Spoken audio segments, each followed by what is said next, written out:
Napoleon হিলের think and grow rich তো আমরা অনেকেই জানি বা পড়েছি, কিন্তু আজ আমরা তার আরেকটা কাজ রোড টু সাকসেস নিয়ে একটা বাংলা রিভিউ মানে একটা পর্যালোচনা সেটা একটু খুঁটিয়ে দেখব।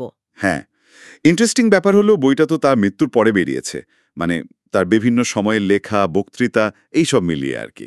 ঠিক, তো এই রিভিউটা থেকে আমরা নতুন কি জানতে পারছি, মানে সাফল্যের রহস্য নিয়ে হিলের ভাবনাগুলো কিভাবে তুলে ধরা হয়েছে এখানে?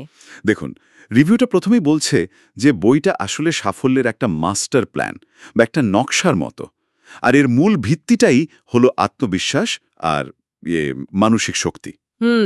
মানসিক শক্তি। হ্যাঁ, পর্যালোচক বলছেন যে হিলের এই ভাবনাগুলো কিন্তু বেশ পুরনো হলেও আজও খুব প্রাসঙ্গিক।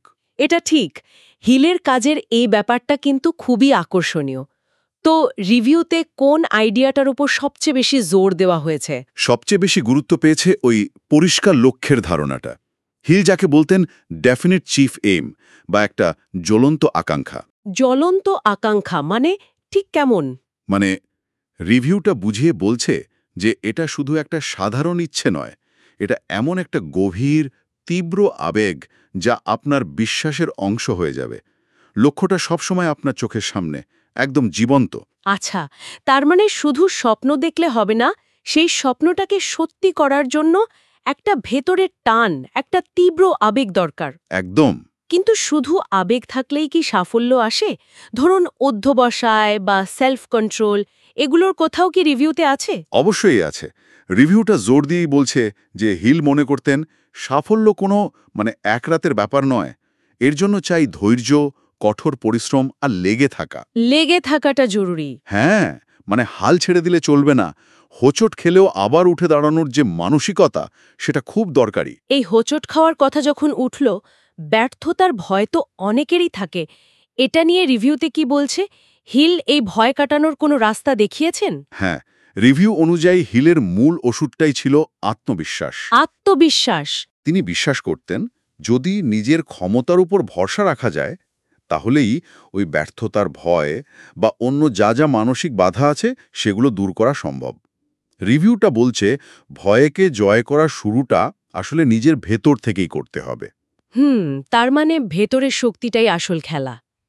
আচ্ছা, হিল কি শুধু মানসিক প্রস্তুতির কথা বলেছেন, নাকি নিজে থেকে উদ্যোগ নেওয়ার কথাও কিছু আছে?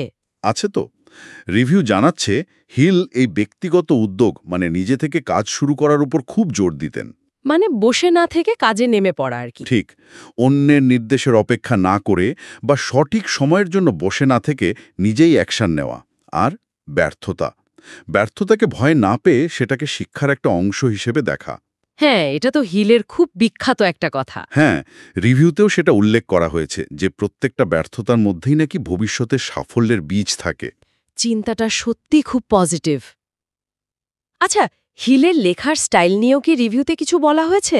ওনার লেখা তো বেশ সহজ আর আকর্ষণীয় লাগে অনেকের কাছে। হ্যাঁ, লেখার ধরন নিয়েও কথা আছে। পর্যালোচক বলছেন হিলের ভাষা খুব সহজ, আন্তরিক আর ভীষণ মোটিভেটিং। পড়লে মনে হয় যেন কোনো অভিজ্ঞ মেন্টর বা পরামর্শদাতা পাশে বসে বোঝাচ্ছেন। ঠিক। আর প্রচুর উদাহরণ, বাস্তব গল্প এগুলো ব্যবহার করেছেন যা পাঠককে ইন্সপায়ার করে। রিভিউতে এই দিকটা হাইলাইট করা হয়েছে। আইডিয়াগুলো তো নিঃসন্দেহে শক্তিশালী, কিন্তু রিভিউটা কি শুধু প্রশংসাই করেছে, নাকি কিছু দুর্বলতা বা সীমাবদ্ধতার কথাও বলেছে? না, সীমাবদ্ধতার কথাও আছে। যেমন পর্যালোচক মনে করিয়ে দিচ্ছেন যে কিছু অংশ এখনকার দিনে একটু সেকেলে লাগতে পারে, ভাষার ব্যবহার বা কিছু উদাহরণ হয়তো আজকের সময়ের সাথে ঠিক মেলে না। আচ্ছা। কিছু আইডিয়ার পুনরাবৃত্তিও আছে বইটাতে। তবে সবচেয়ে বড় যে সমালোচনাটা রিভিউতে উঠে এসেছে সেটা হলো হিল প্রায় সবটাই মানসিক শক্তির ওপর ছেড়ে দিয়েছেন। বাস্তব জীবনের যে কঠিন চ্যালেঞ্জগুলো থাকে, ধরুন আর্থসামাজিক বাধা বা পারিপার্শ্বিক পরিস্থিতি, সেগুলোর প্রভাব নিয়ে তিনি তেমন কিছু বলেননি। এটা কিন্তু খুব গুরুত্বপূর্ণ একটা পয়েন্ট, কারণ শুধু মনের জোরে তো আর সব হয় না। একদম। বাইরের পরিস্থিতিও তো অনেক সময় সাফল্যের পথে বাধা হয়ে দাঁড়ায়। ঠিক। তাহলে এই রিভিউ অনুযায়ী বইটা ঠিক কাদের জন্য বেশি কাজে আসতে পারে বলে মনে হয়? রিভিউটা বলছে ধরুন ছাত্রছাত্রী, যারা সবে ক্যারিয়ার শুরু করছে, সেই তরুণ উদ্যোক্তা বা বিভিন্ন পেশার মানুষজন যারা নিজেদের উন্নতি চান কিংবা হয়তো কোনো ভয় বা দ্বিধায় ভুগছেন, তাদের জন্য এই বইয়ের আইডিয়াগুলো খুব হেল্পফুল হতে পারে। আর যারা হিলের কাজ নিয়ে আরও জানতে চান, হ্যাঁ, যারা থিঙ্ক অ্যান্ড গ্রো রিচ পড়েছেন তারাও এটা পড়লে হিলের চিন্তাভাবনাটা আরও ভালোভাবে বুঝতে পারবেন। রিভিউটা সেটাই সাজেস্ট করছে। বেশ, সব মিলিয়ে তাহলে রিভিউটার নির্যাস কি দাঁড়ালো? বইটা আসলে কি? নির্যাস এটাই যে রোড টু সাকসেস শুধু একটা বই নয়, এটা অনেকটা একটা মানসিক গাইড বা কোচের মতো। নিজের ভেতরের শক্তি জাগানো, কনফিডেন্স বাড়ানো আর নিজের স্বপ্নের পেছনে দৌড়ানোর জন্য একটা রোডম্যাপ দিতে পারে। ইন্টারেস্টিং। আলোচনা শেষ করার আগে এই রিভিউ থেকে উঠে আসা একটা প্রশ্ন বরং আমাদের ভাবনার জন্য থাক। বলুন। আমরা দেখলাম হিল মানসিক শক্তির উপর খুব জোর দিয়েছেন, কিন্তু আজকের এই জটিল পৃথিবীতে যেখানে বাইরের অনেক কিছুই আমাদের হাতে থাকে না, সেখানে শুধু এই ভেতরের শক্তি বা মানসিক জোর দিয়ে চূড়ান্ত সাফল্য পাওয়াটা কতটা বাস্তবসম্মত? মানে হিলসের এই দর্শনের সাথে আজকের বাস্তবতার মেলবন্ধনটা কিভাবে করা যেতে পারে, এটা নিয়ে একটু ভাবা দরকার, তাই না? অবশ্যই এটা একটা খুব জরুরি প্রশ্ন।